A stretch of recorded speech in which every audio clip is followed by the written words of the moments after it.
Scalars and matrices. We learned about scalars when we were talking about vectors. And scalars, remember, show magnitude, not directionality. In other words, if I said 65 miles per hour, that's a scalar. If I said 65 miles per hour going north, that is now a vector. And we can do scalar in terms of magnitude with matrices as well. And what I've got here is I've got here at the bottom a 2 by 2 matrix. And let me see my pen going here. It's two columns, 2 rows, so it's 2 by 2. And I'm gonna want to multiply that by 2.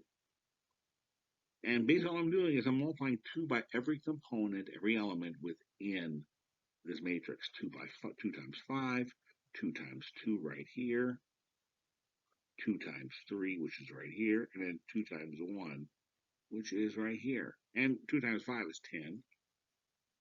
2 times 2 is 4. 2 times 3 is 6, and 2 times 1 is 2. So if you've noticed, well, all I've really done here is I have multiplied every component against every element within this matrix by 2.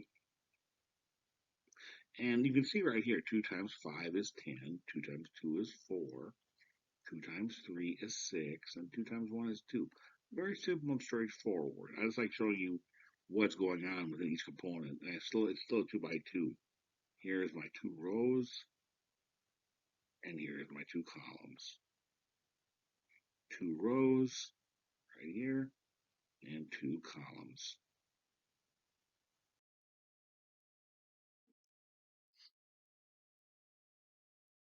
Now, I can also multiply scalars against multiple areas. And this against different size matrices. The scalar is outside the matrix. No matter what I do, though, I gotta multiply each element. And I won't go through every one of these here, it'll be a little boring. But you see 8 times 3 is right here, and that ends up being 24. I still have the same number of rows and columns. I may have a scalar, which is only one component. I still got 3 rows, 3 columns here. And my result, once I go through, still has 3 rows and 3 columns. And we can use the commutative property as well, no matter how I put this together. 7 times these two by 2 matrices. 1 2 by 2 plus 2 by 2. And 1 plus 4 is 5. We still use PEMDAS, parentheses, um, exponents, multiplication, division, addition, subtraction. And the parentheses right here come first. So I got 2 plus 2 is 4, as I said, right over here. 4 plus 2 right here, and 5 plus 1 right here. Let me erase some of my scribbles here. But I'm going to do everything internally first. As I said, 1 plus 4 is 5. 2 plus 2 is 4. 4 plus 2 is 6. 5 plus 6. Multiply every component by 7. Still 7 is still on the outside of those parentheses. 7 times 5 is 35. 7 times 4 is right here is 28. 7 times 6, these two right here, is 42.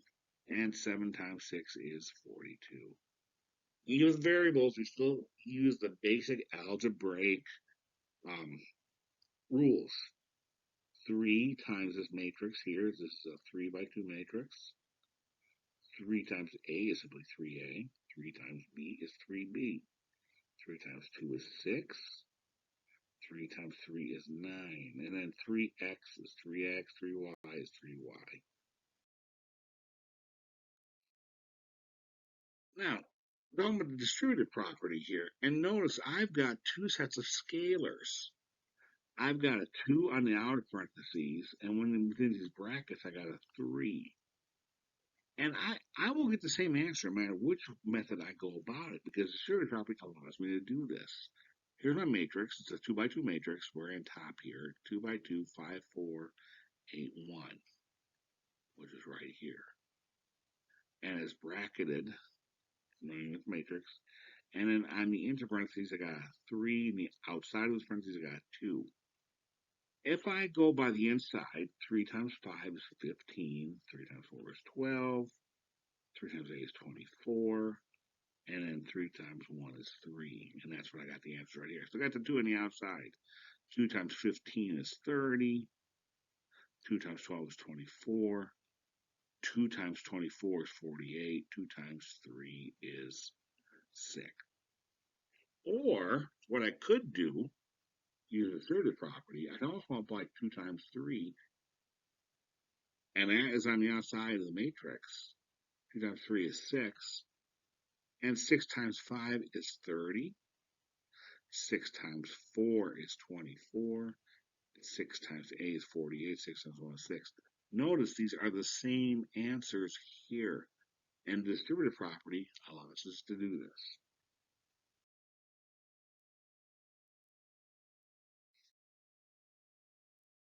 Now these are some basic properties with scalars. The multiplicative property, identity property. If I multiply 1 times a matrix, I still get the same original matrix. If I get the zero property, multiply scalar of 0 against matrix, I get zeros.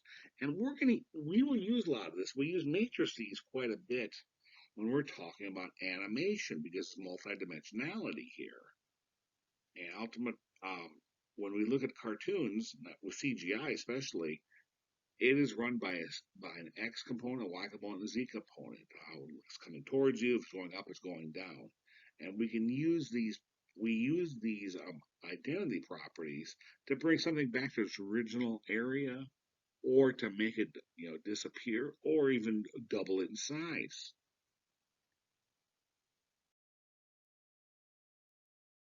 And as I alluded to before, we can have matrices represented by systems of equations.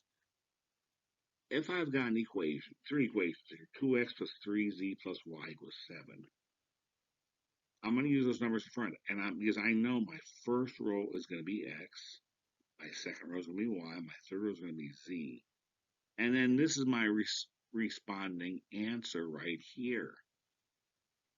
And that is a column vector right there. 2, 3, and z is z, so be 1. 2x plus 3y plus z. My second one, negative 3x minus 9y plus 2z minus 3 minus 9 plus 2, that equals negative 4. And then 5x minus y, which is minus 1y, and then minus 7z, which is minus 7, equals 12. And we're going to talk about this in another lesson, but basically you can set these up. And I want you to notice if we have nothing there, if it's like, if it's z is same as 1z, and that's where it's represented right here. This is minus y, so it's the same as negative 1y. And that's what I'm doing right here. We still have to represent it, even if there's nothing there. 4x plus 2y equals 1. Remember, this is my x, this is my y column, is my z column. Well, if there's no z there, we put 0 down right here. 3x plus 7y plus 4z equals negative 4. 3x plus 7y plus 4z equals negative 4. And then this one I have no y, so it's 8x plus 0y, says with 0 plus 2z equals 12.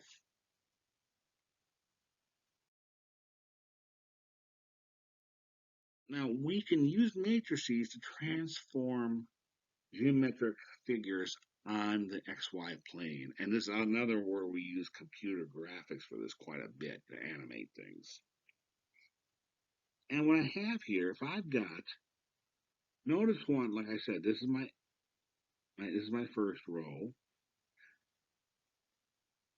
First column, second column, third column, fourth column, my first row, and my second row. And I'm going to represent these with my first row being all my x's, second row being all my y's. So this is a coordinate function right here. This is x1, y1, x2, y2, x3, y3, x4, y4 on a xy plane. And x1, y1, I'm going to make negative 2, 2 right here. x2, y2 is going to be 1 comma 2. x3, y3 is going to be 1 comma negative 2. And then x4, y4 is negative 2, negative 2. It's kind of making a loop around that square in counterclockwise direction. And remember, with a vector, which is similar to matrices, I can actually represent this as a as a column or vector as well. 4, 7. Well, it's 4 across. It's 7 up. How do we translate this? These are transformations.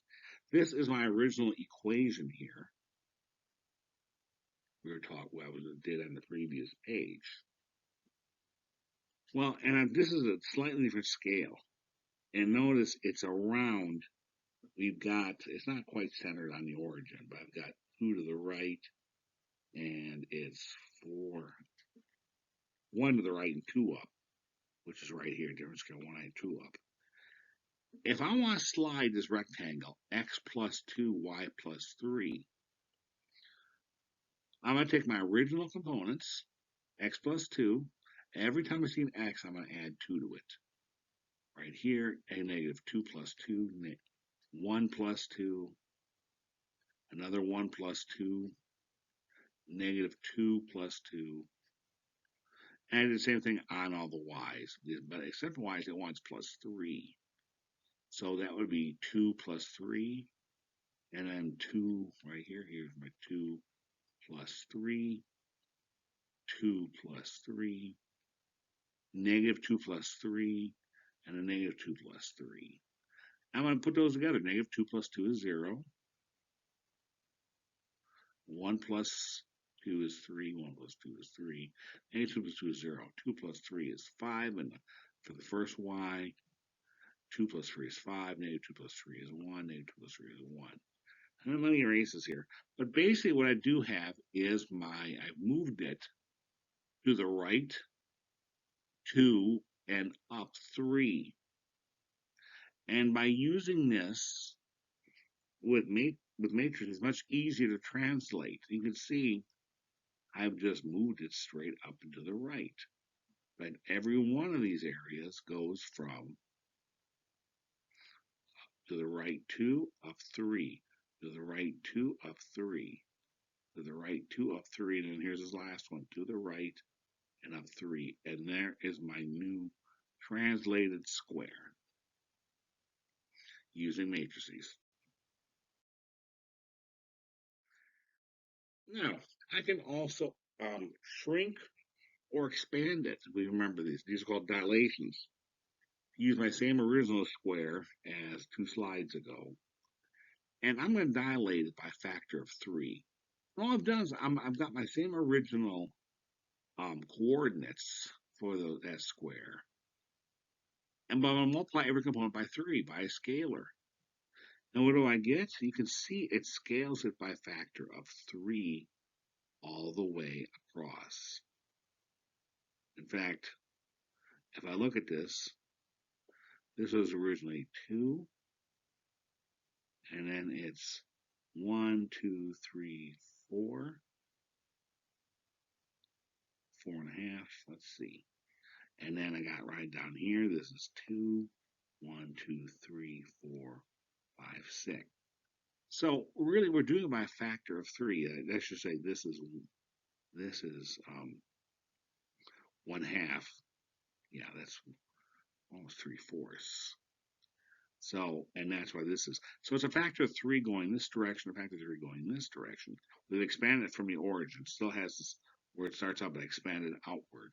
But this is how we can transform not just movements, but also by scaling. I can multiply times 3 makes it 3 times as large. I can multiply times 0.5. I shrink it, actually. Its size.